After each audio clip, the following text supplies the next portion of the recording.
Pedagogía, o sea, fue muy novedoso en esa época, como que era una carrera no tan conocida. Yo la estudié en 1991, que empecé, y era poco conocida. Pedagogía se conocía más como dedicada a escuelas, dedicada a niños. Un pedagogo era como el maestro, que sí es, y yo buscaba como más hacia las empresas, o sea, me gustaba más el tema de las empresas, me enfoqué más en el tema de educación. Una de las cosas que incluso comento en el libro que acabo de escribir es que al viajar en distintos lugares, ¿no?, en diferentes países, me daba cuenta cómo la cultura te marcaba, ¿no?, marca a las personas, y que dentro de la cultura pues está la educación. Entonces, cuando tú tienes más herramientas educativas, más estrategias, tu vida puede cambiar radicalmente. Entonces quería como un enfoque más hacia la educación, hacia la mejora de las personas y que fuera una cuestión integral. Y a mí algo que vi en diferentes programas, que en ese entonces había como 3 o 4 universidades que lo ofrecía, y que me llamó la atención la UP, su aspecto humano, o sea, lo tenía muy bien plasmado, y 2, la parte administrativa en las empresas, o sea que pedagogía no solo estaba dentro de una parte académica, sino se abría también en un ambiente empresarial, y ese era el que me interesaba a mí, ¿no?, principalmente. O sea, entonces, y la UP, pues yo creo que lo que me atrajo así muchísimo fue toda la parte humana, su parte ética y esta visión de ver el mundo, de santificarte con lo ordinario, que eso jamás lo había escuchado. Yo, la verdad, cuando no veía otra posibilidad de universidad, o sea, eso fue lo más chistoso, o sea, como que, así como cuando vi el sincronizado y las vi bailar en una exhibición y dije, este es el deporte que quiero, así fue, esta es la universidad que quiero. Y la verdad sí busqué los medios y creo que tenía todos los elementos para seguir, la verdad que me fue muy bien. Estuve cursando 2 años, después tuve que posponer y regresé en el 95, que yo empecé con UNAM y el plan de estudios lo cambiaban con CEP. Entonces tenía que regresar, si no perdía los 2 años que había hecho, y ya también empezar de nuevo, pues iba a ser la verdad más pesado, ¿no? Sobre todo por la edad, porque ya llevaba pues una trayectoria avanzada y ya mi ciclo deportivo como que ya estaba a punto de finalizar.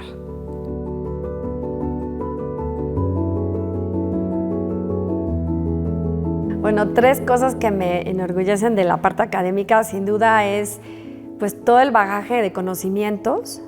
O sea, creo que académicamente sí me dieron todas las herramientas y también muchos principios, por ejemplo, el tema de la persona humana, que todo el mundo la da por hecho y la damos por hecho. Muchos conceptos que tú crees que ya los tienes dados, la verdad es que no en todos lados los tienen dados. O sea, el principio básico de defender a las personas y, por ejemplo, yo enfocada a la empresa, hablando de la empresa, entonces yo entraba en la parte humana de cómo hacer que la gente entendiera la importancia que tenía su trabajo en hacer los procesos como debían de ser y que en un cambio lo que representaba hacerlo o no hacerlo. Entonces, eso a mí es, creo que el que puedas cambiar no solo una institución, sino vidas, se me hace trascender realmente en lo que te gusta hacer, ¿no? La parte deportiva, ¿en qué me ayudó? Pues en todo el tema de la disciplina, las virtudes, el trabajo en equipo, ¿no? Y el que siempre, por ejemplo, el tema de los entrenamientos y quizá por eso entrenando para la vida, concretamente es que cada día te estás entrenando para hacer algo mejor de tu día, ¿no? Todo el tiempo estás buscando esa mejora continua, pero desde el día que te levantas, ¿no? Y empiezas a hacer tu actividad, la que sea.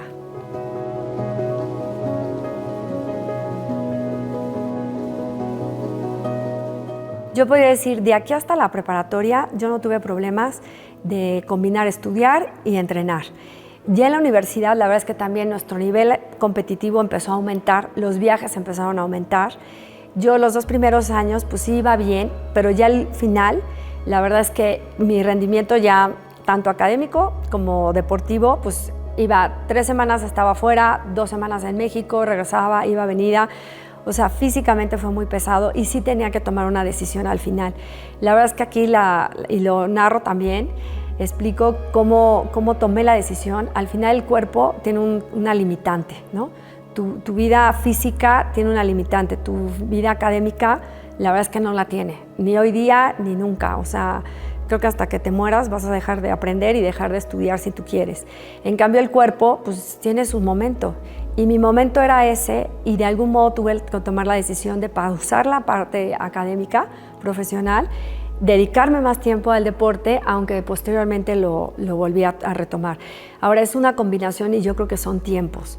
El chiste es de que pienses siempre en tu plan B, de algún modo. O sea, el deporte es una parte importantísima en la que tienes que aprovechar el máximo que puedas, pero tienes que complementarlo con tu parte profesional, porque como todo, así como lo profesional es un medio que te ayuda a desenvolverte, pues también el deporte es otro medio, ¿no? Que va a tener su tiempo de caducidad y su tiempo en el que tú ya vas a estar y ya no vas a estar, porque puede ser que lleguen atletas mucho más fuertes que tú, como tú llegaste cuando quitaste otras nadadoras, ¿no? O sea, es como un ciclo. Entonces, creo que son muy compatibles y creo que deben de serlo.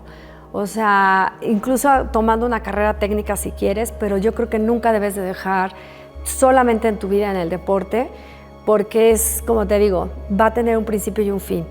Y tienes que tener muchas más variables, ¿no? Incluso la gente que se retira, pues también tiene que tener un plan B, un plan C.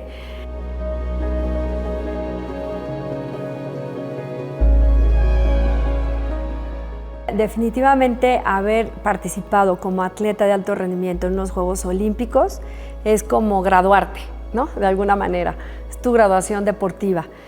Para mí lo que significó que fue un año difícil en muchos sentidos, pero también fue un año de mucho aprendizaje y también de ver que haber llegado, o sea, lo significativo de todo es toda tu trayectoria al final, porque a veces te pudiste haber quedado por puntos, te pudiste haber quedado por décimas o por alguna mala decisión o por lo que sea. Me tocó la suerte, la verdad, y por muchos factores y muchas cosas, haber participado y haber valorado lo que es estar ahí, y creo que es una cosa inolvidable, ¿no? Que consolida todas las renuncias que de algún modo diste o dejaste de hacer y que le apostaste a un proyecto tan padre, pero que además es como la plataforma, yo diría. Significó como el final y el inicio, ¿no? Como que está consolidando, terminando con unos Juegos Olímpicos, viviendo y siendo parte de esa historia, porque además históricamente íbamos 97 atletas y solamente 27 mujeres. De esos 97 eran 27 mujeres, de las 27 mujeres éramos 10 del equipo. Entonces, pues las posibilidades de no haber ido eran infinitamente mayores a lo que me representó haber ido. Entonces, creo que agradecer, mucho sentido, mucho trabajo, muchas cosas, que mucha gente no se da cuenta, o sea, como que ven tu lugar y dicen, ay, ¿cómo quedaste en octavo, séptimo? Oye, pues, bueno, pues, ¿en qué lugar estás tú, no? ¿En qué lugar ocupas en lo que sea, no? Y ya llegar a esos niveles y enfrentarte con países, pues, de primer mundo, la verdad, y que estás al igual que ellas, y que además entrenamos de la misma manera, pues te pone en un contexto, la verdad, distinto. Entonces también valoras muchas otras cosas y te das cuenta que puedes hacerlo, ¿no? O sea, que el llegar ahí representa miles de cosas a tu alrededor que pudieron haber sido la causa de haber ido o de no haber ido. Entonces yo me quedo con ese sentimiento de plenitud, de mucha felicidad, no sé cómo decirlo, incluso lo describo a la hora sobre todo la clausura, ¿no? Que ya todo el mundo ya está finalizando, muchos con un proyecto de regresar, ¿no? Voy a regresar a los siguientes, otros como el mío, que era cerramos por completo esto, ¿no? Decimos un adiós con muchas cosas que la verdad, digo, tardé 28 años, ahora que está el libro escrito, que creo que hubiera escrito otra versión distinta hace 20 años o hace justo después de retirarme y querer escribir algo, hubiera sido muy, muy difícil, ¿no? Difícil porque todos los aprendizajes que viví creo que los he desmenuzado a lo largo del tiempo. Ni siquiera fue un impacto así inmediato todo lo que resonaba en tu aspecto deportivo, ¿no? Fueron 15 años que en realidad empecé tan chica, ¿no? Que mi mundo era la competencia, entrenar, el siempre dar tu máximo, el estar metido en todo este rollo, y cuando lo dejas de hacer, incluso decía quizá una tontería de que poderme sentar a comer con mis papás o con mis amigos y hacer una sobremesa, pues nunca lo había hecho. Después de 15 años, a veces comíamos en el coche, a veces no. Y esos momentos que incluso como equipo los podíamos hacer en el comedor o en un viaje y de repente decir, no, tienen tiempo libre, ¿no? O tienen tanto tiempo y disfrutarte en conversar, algo que es lo normal y lo común, pues se volvió un descubrimiento que valoré muchísimo, ¿no? O sea, era disfrutar ese momento de comer con paz y tranquilidad, ¿no? Entonces, creo que es como un ciclo, ¿no? Que al final aprendes muchísimo, aprendes a estar hasta arriba y aprendes a estar hasta abajo, aprendes a ganar, aprendes a perder, en muy poco tiempo. Valoré muchas cosas, por ejemplo, no sé si me voy a adelantar alguna pregunta, pero el tema de darle su lugar a cada cosa, ¿no? O sea, yo creo que estaba en un momento muy egoísta, si lo quieres ver así, ¿no? Que mi deporte era mi deporte, era lo que yo estaba totalmente como perfilada, muy clara, como después lo fue terminar la carrera, o sea, decía, esto lo voy a terminar, esto me interesa, y después el tiempo que le dediqué a la vida profesional, y tenía otras propuestas en Estados Unidos, de que pues, les interesaba un poco el perfil, la combinación deportiva y pedagogía y todo esto, pues sí tuve bastantes ofertas, digamos, interesantes. Y ahí fue justo como el punto de decir, a ver, ¿vas a hacer tu vida profesional o ya vas a hacer una vida de familia pensando en casarte, ¿no? O sea, como que pienso que ese equilibrio de cuando haces cosas extraordinarias, pues sí tiene un cierto sacrificio porque tiene un orden y tienes que respetar el orden.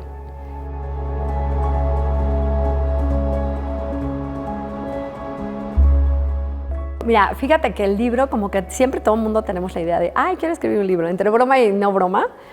Definitivamente esta inquietud la tuve desde hace muchos años, terminando Atlanta, ¿no? Después trabajando, tal, como que siempre había pensado un libro. Creo que haber escrito este libro en este momento, haberlo escrito hace 10 o 15 años, creo que hubieran sido dos libros totalmente distintos. Creo que me dio como que la madurez, el tiempo, ver reflejado en realidad lo que significó Atlanta después de 28 años en mi vida hoy día, ¿no? O sea, el significado ya no era lo que yo quería, sino lo que ya es una realidad.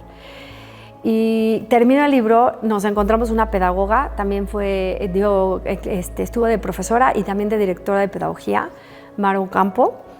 Ella le dije, oye Maru, me encontré con ella, le dije, necesito que leas este escrito que no sé si está bien mal, no veas redacción, no veas ortografía, o sea, ve el contenido, ¿no?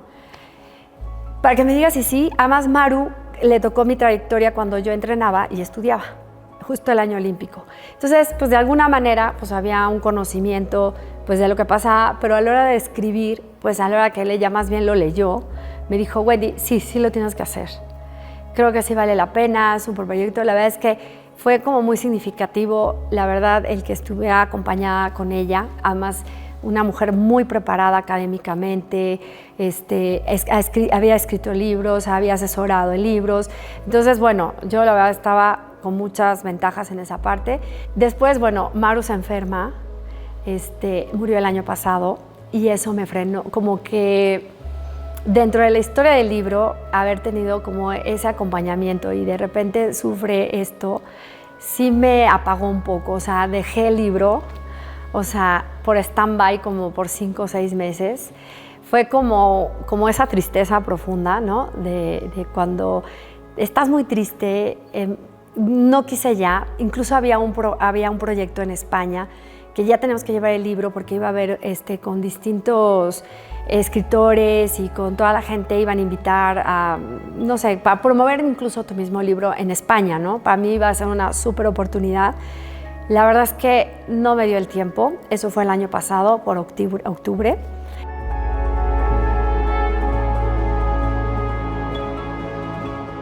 Después de terminar, bueno, después de estás con un ritmo deportivo, de 8 horas de entrenamiento, 6 días a la semana, que es tu profesión, y dejarlo es fuertísimo. O sea, físicamente tu cuerpo de algún modo te demanda actividad física, de manera innata porque además lo traes, ¿no? Y por otro lado, de manera espiritual, por decirlo, emocional, estás acostumbrado a estar en competencias dentro de un entrenamiento, pues te estás midiendo, ¿no? Y estás en un constante entrenamiento para dar siempre más. Lo dejas, te sientes como abandonado, o sea, como una pérdida, la verdad. Al final es una pérdida. Y es una pérdida en la que creo que pocas veces estás acompañado o pocas veces te entienden. Porque no deja de ser un duelo, ¿no? De que ya dejaste de hacer algo, ¿no? Me imagino cuando te jubilas, ¿no? Que cuando eres productivo, tal, bueno, pues deportivamente además lo estás dejando en una edad joven, ¿no? Donde todavía hay muchísimas cosas que físicamente piensas que puedes hacer, ¿no?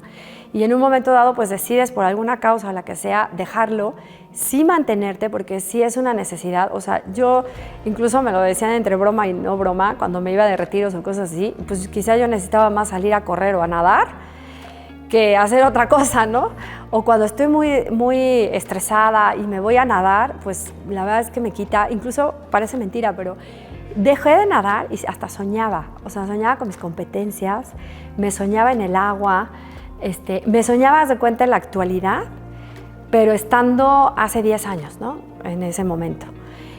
Añorando, pues claro que sí, o sea, no dejas de añorarlo, o sea, al final sí es un proceso que tienes que ir entendiendo que lo vas a vivir, porque pues estás dejando de hacer físicamente algo que te demandaba y que además te gustaba, o sea, no solo eso, sino te encantaba hacerlo, y que tienes que ahora buscar otras posibilidades, tienes que abrirte a otros ámbitos, a otros retos diferentes. O sea, yo me acuerdo que empezaba a trabajar y todo el mundo me bajaba el ritmo y yo, ¿dónde están las metas? ¿Dónde están los objetivos? A ver, Wendy, relax, siéntate, conoce la empresa, conoce la dinámica, aprende, ¿no?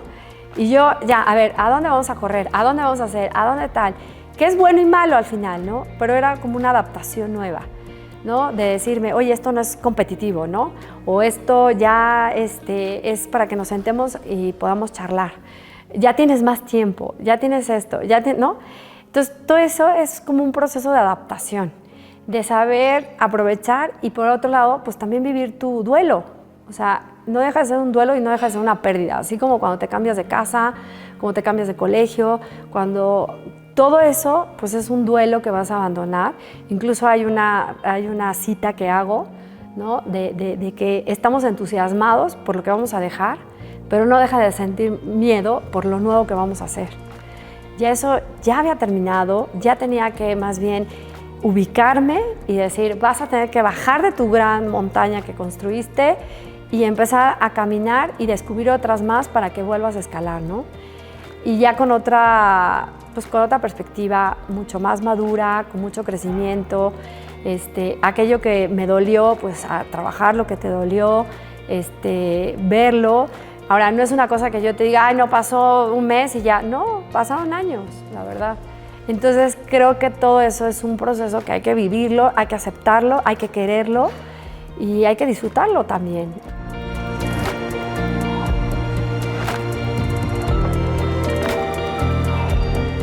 Yo creo que el éxito está pegado a la superación. No concebiría entender un éxito sin haber vivido un fracaso. Y no entendería un fracaso sin que hayas vivido un éxito.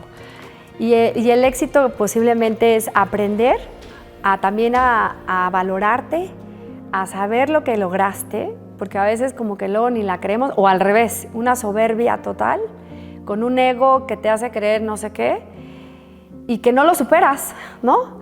Que a veces puedes quedar instalado en el gran logro o lo puedes quedar instalado en esa pérdida o en ese fracaso.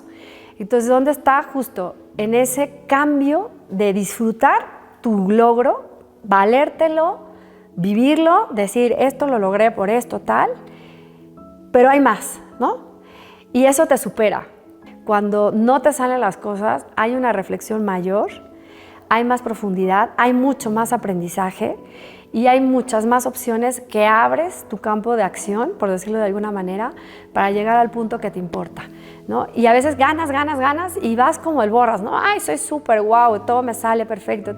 Y no te estás dando cuenta de todo lo que hay y estás dejando de superarte de alguna manera. Y no quiero decir que la gente que gana, no. yo creo que hay líderes muy valiosos y lo que más he escuchado y las historias que más me apasionan son justo esas de cuando dicen, he tocado el fondo y he sabido lo que es estar en las peores circunstancias y cómo salí. A mí al final, fíjate, alguien que me inspiró en el libro y que me encantaría dárselo es Hugo Sánchez. No en sus campeonatos fue lo que me inspiró, en su vulnerabilidad y en su punto más frágil fue lo que me ayudó a ver lo humano que somos y lo grandioso que somos. Entonces, ¿en dónde está el reto? Pues en eso, en cómo te vas a hacer más grande a pesar de ese logro y esa pérdida.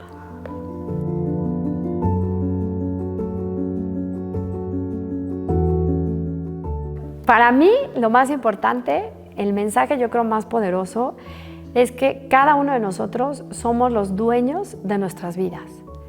Hay millones de cosas que nos puedan pasar, hay miles de cosas que nos puedan quitar, puede haber lo que sea, pero en realidad los que tomamos las decisiones de cómo ser mejor, aquello bueno o aquello malo, somos nosotros.